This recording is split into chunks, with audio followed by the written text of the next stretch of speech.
So in this video, we're just going to take a closer look at the lifestyle choices that can lead to non-communicable diseases. And the first thing we're going to look at in terms of lifestyle is just diet. So I've written the definition here of malnutrition, which is too little or too much of particular nutrients, okay? Because if I were to ask you what kind of, diet could potentially lead to disease, I think most people would go straight for, eating too much, and especially eating too much fat, and how that can lead to obesity or how that could lead to heart disease. And while that is true, it's also important to remember that having too little of a particular nutrient can also lead to a variety of diseases. And just so we're clear, when I'm talking about nutrients, this is what I'm talking about. So you would have done this in year 8, but we'll also have a refresher. Okay, so there's 7 main types of nutrients. You've got carbohydrates, proteins, and fats, but you've also got vitamins, mineral, fiber, and water. So quite a few things come under minerals, stuff like iron, calcium, potassium. They would all count as minerals. Then you've got lots of different vitamins, vitamin A, vitamin B, vitamin C. Carbohydrates, proteins, and fats, you're probably relatively familiar with. Fiber prevents constipation, so it's good for your digestive system. Water, you are obviously familiar with.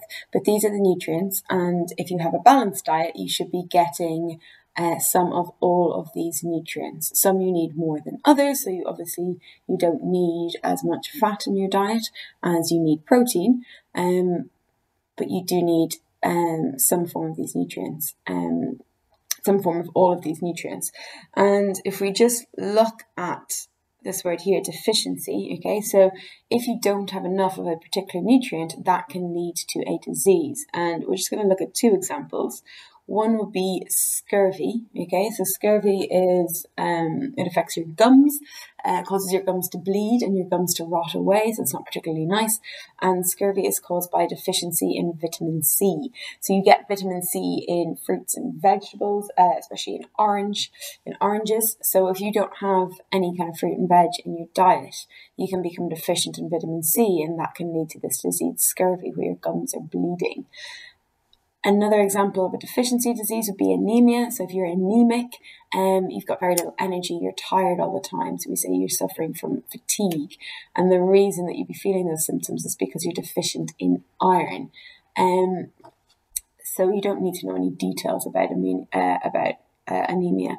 But just so you're aware, iron helps carry oxygen around your body. So you find iron in red blood cells, and it's involved in the transport of oxygen around your body. And I'm sure we all know that oxygen is used for respiration, and respiration is the release of energy. So if you can't carry oxygen around your body, then you can't have respiration taking place, and then you're not getting enough energy released. So iron links to respiration.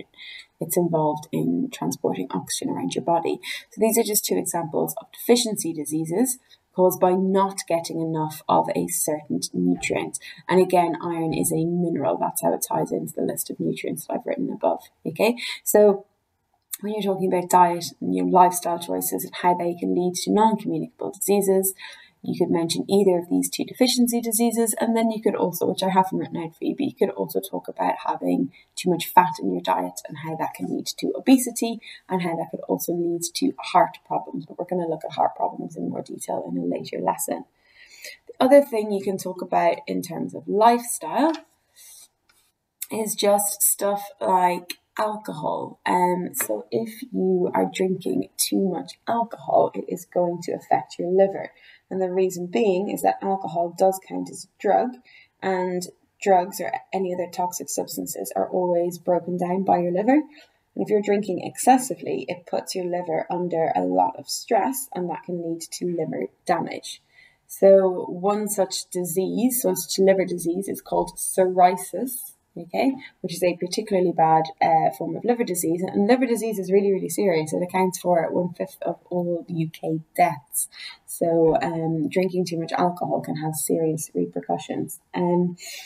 But in terms of these diseases that we've just talked about, so deficiency diseases and alcohol-related diseases, they are all obviously non-communicable diseases. And the reason they're non-communicable, yes, you can say because they don't spread from one person to the other, but the reason they're not spreading is because they're caused by your lifestyle choices. They are not caused by pathogens, okay? So if you had a virus in your body that can spread from one person to another, you don't have any control over that. The virus will move from one person to another and will spread the disease caused by that virus. If you've got scurvy because you're just not eating enough oranges, that's not going to spread to the person sitting next to you in class, okay? That's your lifestyle choice. You've got that disease because of something in your lifestyle, and that lifestyle choice isn't going to spread from one person to another. It's a choice. So these diseases are not going to be communicable because they're not caused by pathogens. What I want you to do now is I want you to answer the following questions. Okay, so there are just 10 short questions here based on what we've just covered in the videos. I want you to write the answers in your book, and then I'm going to go through the answers in the video. So if you just pause now, write the answers to the questions, and then press play and you will see the answers. Obviously, you could just leave the video on and write down my answers, but there's no point to that. You don't learn anything. So just test yourself, see what you remember from what you've just written down, and see if you can answer those 10 questions for yourself. As soon as you've answered them, press play again, and it will go through the answers. So here are the answers. I'm not going to read them all out because I think they should be fairly self-explanatory based on what we've just done. Just for the very last question, when you're asked why liver disease is non-communicable, don't just say because it doesn't spread from one person to another. Say why liver disease doesn't spread from one person to another. And the reason it's not spreading is because it's caused by a lifestyle choice, by your choice to drink too much. It's not caused by a pathogen. Because it's not caused by a pathogen, it doesn't spread from one person to the other. So it's pathogens that cause diseases to be communicable. If it's not caused by a pathogen, then it's not going to spread from one person to another. So hopefully you're okay with those questions. If you weren't, just come back onto the Teams chat.